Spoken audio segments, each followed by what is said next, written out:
My late husband had always stopped me from finding love again. So when I met a coworker and finally felt happiness for the first time in years, I told him I couldn't do it. But he refused to take no as my answer. I lost my husband 10 years ago after he succumbed to his illness, and after getting served the $150,000 medical bill, I miscarried our baby due to stress. I was broken, so I sold my home and moved away, using the remaining money to buy a small apartment and start new. People say being a widower is hard, but it's impossible to explain. I still wear my wedding ring after 10 years, and still carry the pics of our first ultrasound in my wallet. I truly believed I'd never find love again. I even became an alcoholic at one point. But then I met my coworker Jason, and he changed everything. Or at least he came as close as humanly possible. You see, he was in the middle of a nasty divorce with his abusive wife, who hit him in front of the kids. His parents lived close by, and wanted to move to somewhere warmer, but not until the end of the year. The divorce was ruining him financially, and inflation made it impossible for him to get a place. So, I made a decision that I'm still unsure if it's the best or the worst of my life. I offered him a bedroom. He tried to decline because he had 2 little girls, 6 and 7. He couldn't leave them. His wife wanted everything but them, and wanted to sign over rights in exchange for their house, that he paid for. It was heartbreaking, and if anything made me more determined to help. I agreed to let him and his girls move in for 30 days as a trial. Well, it's been 9 months, and it's been amazing. But there is where it gets sad. I've fallen in love with him and the girls. I haven't felt like this since my wedding day. I tried squishing down my feelings at first, but every time he made breakfast, every time he booped my nose, and every time the girls asked to play, my heart melted. I was getting used to feeling alive again. But then last month, Jason came with news. His parents agreed to let him move into their house, and he and the girls were finally gonna give me peace. I remember my heart dropped. I congratulated him, but on the inside, I was crying. And this is where I made the oopsie boopsie of a lifetime. You see, he moved out last weekend. But before he did, I made a huge goodbye dinner on their last day. I went all out,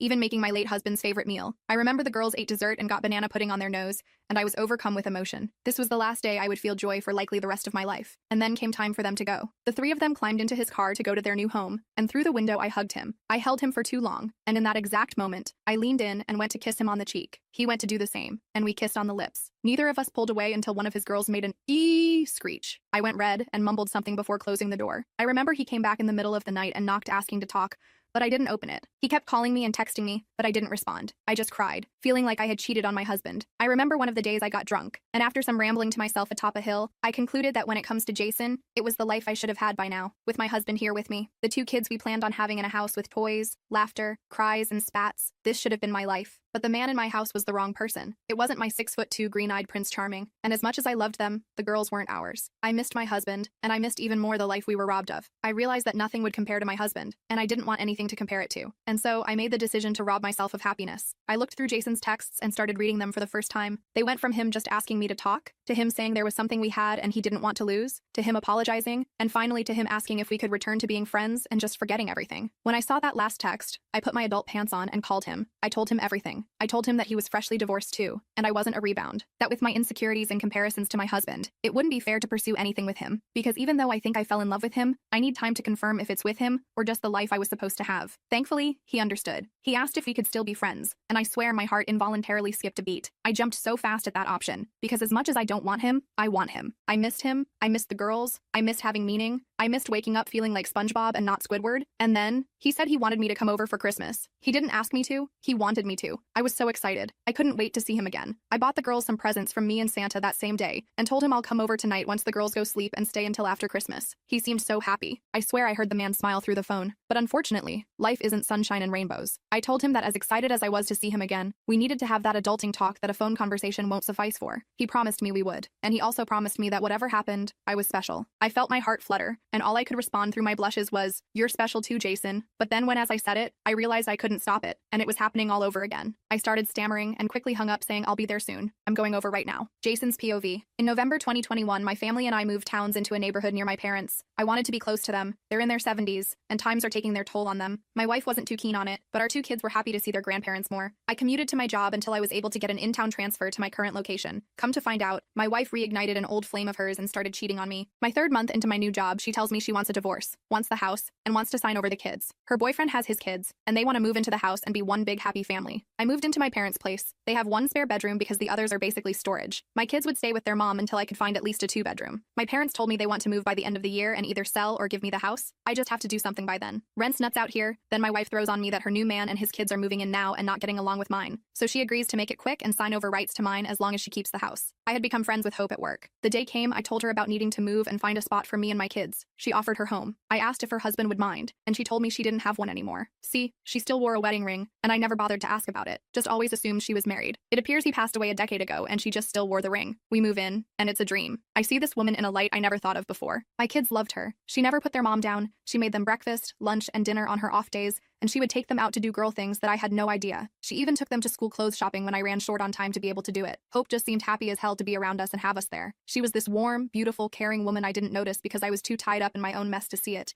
and her ring threw me off. The day I got to my parents' house, I made a big mistake. I kissed her. She freaked out, asked me to drop my key off later, and ran inside. I texted her and called her, but she didn't get back to me for a week. She said that with me being freshly divorced, she didn't want to be a rebound, and she didn't want me to be one either. I said she was right just to placate her, but she wasn't. I asked her over for Christmas, and she said yes because she has gifts for my kids. She came over and spent the night. She slept on the sofa and hung out with us until after dinner. My kids were through the moon with her there, and now they keep asking when they're gonna see her again. We've been great at work, but I keep wanting more. I don't know if I should just date or whatever. She dated while we lived there, but nothing ever happened after the first or second date. It's getting harder to see her as just a friend anymore. Hope's POV. I spent the night at Jason's on Christmas Eve. We talked for hours, until 2 a.m. It felt like home again. We fell asleep on the couch, and the girls woke us up. We did breakfast, we did lunch, we did presents, we did dinner. When I finally left, I thought I had some closure. I noticed Jason was on his phone more often this week. Finally, I got it out of him. He downloaded some dating apps and had a hit. It's not shocking it was so soon. Jason is fucking gorgeous, okay? He doesn't look like he's in his 40s. He is so beautiful, I used to joke with him that he looks like a fucking GQ model freshly stepped off the page. And he's funny, and he's smart, and he doesn't deserve to pine after someone who doesn't know what in the hell she wants because she never thought about it before. He asked me to babysit the girls so he could go out on a New Year's date. I had to say yes, or whatever we discussed. Christmas Eve wouldn't have mattered. So here I am, alone on New Year's. We drank his fancy, expensive Scotch Christmas that he got as a wedding gift because I had to charge something for this babysitting gig. He is feeling some way because he's out there, with someone else, ringing in the new year, and he deserves to be happy. And I do too. I just put the girls to bed. I knew they wouldn't have lasted till midnight. Jason's POV. Am I the a-hole for asking a woman who I thought had feelings to watch my kids when I went on a date? Long story short, I'm divorced. It was finalized a couple of months back. During the mess of my divorce, I and my 2 kids moved in with a coworker named Hope for about 9 months, give or take. She was great to us and my kids loved her. Honestly, I felt the same. I thought what she felt for me was more than friends, so I kissed her before I moved out to my current place. It ended up being a mistake. She ghosted me for a week before she finally called me. I thought we got over it over Christmas. Well, I didn't want to hold back for a woman who didn't feel the same, so I did the dating app thing and got a date for New Year. I asked Hope if she could watch my kids while I went out, and she agreed. I went out, had a great time, and came back at 3 a.m. to Hope passed out on my sofa. I threw a blanket on her and went to bed myself,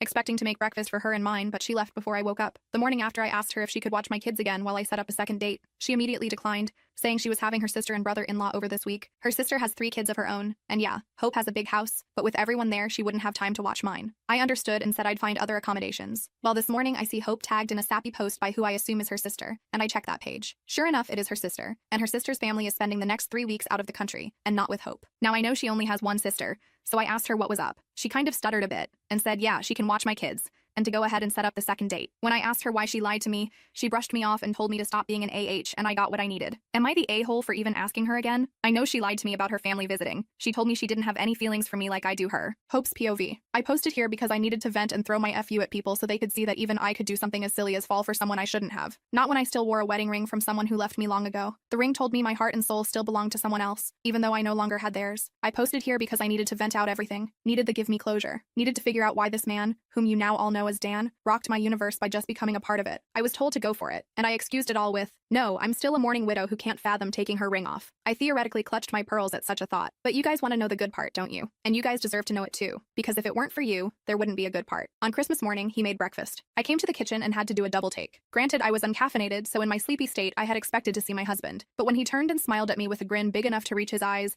I didn't feel sadness or disappointment that those eyes weren't green. He didn't give me a cute smirk like my husband used to, but a smile with so much damn teeth. For real, Dan, you have so many teeth, and I am so happy your girls have your smile, and that you have great dental. It was then I realized I was fucking wrong. I wasn't prepared to be wrong, to lose my grip on my pearls, so to speak. I just wasn't prepared. I wasn't ready to see someone else in my dreams. I sure wasn't ready for that someone else to be someone I considered my best friend for a long time. So when Dan had asked me to watch the girls so he could get a second date, to be honest, it hurt. Like hell. Even though I told him to move on, I was pissed he did because I didn't. I fumbled up an excuse about my sister coming over but didn't think it clear enough that my sister and her family usually head overseas during this time. He found out she wasn't gracing me with her presence and asked me why I lied.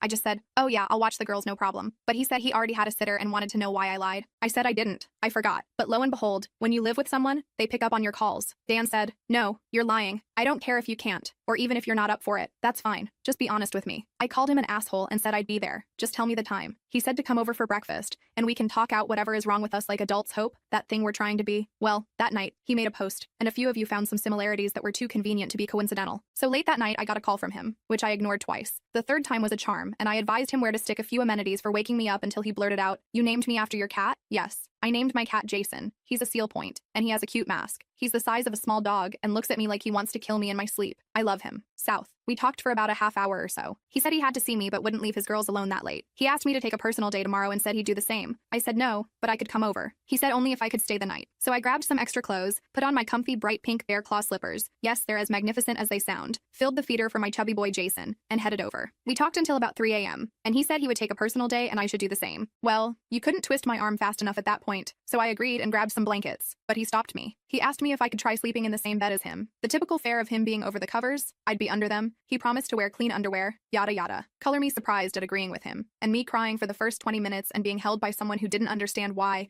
but understood that I just needed to freaking cry, and then being held by someone because I needed it, and then being held by someone because I wanted it, and then being held by someone because they just wanted to. And yeah, I fell in love again, okay? I freaking fell in love. Again. Except this time, I know what it is. And it was happening long, long ago, and I was too scared to understand it. But I should have noticed something when he transferred in, and I saw him for the first time. He was handsome, and not even he could deny that. But when he smiled with all those damn teeth, he just became so much warmer. And real, I guess. I just felt like I had to be near him. Even when he made terrible dad jokes and gave himself heartburn with his spicy food addiction, he refused to take responsibility for it. I lived for those moments, and when they were gone, I was miserable. I never knew how falling in love felt. My husband and I were born in love with each other, so I never experienced this before, so I was scared. And don't get me wrong, I'm still scared. I've been on theme park rides that are less anxiety-inducing than this. We agreed to take this one day at a time. We know we're going to have setbacks, and we know we must hide it from the girls. For now, I'm also transferring departments to keep things a bit more under wraps, but we're trying it. We are trying it. We're making it happen. I'm in love with him. I have been. I just had no clue what it was. It felt like I was floating and trying not to sink. And when I met the girls, I had no choice but to drown and succumb to the peace. I have random Redditors to thank for saving me from a lifetime of regret. Big girl trousers are on everyone, although he still can't believe I named him after my cat. Well, I love my cat too. There's that. Jason's POV. Thank you kindly. Can't wait to marry that girl, but she wants to wait a bit. I'm in no hurry right now, but my kids are happy she's going to be a forever part of our lives.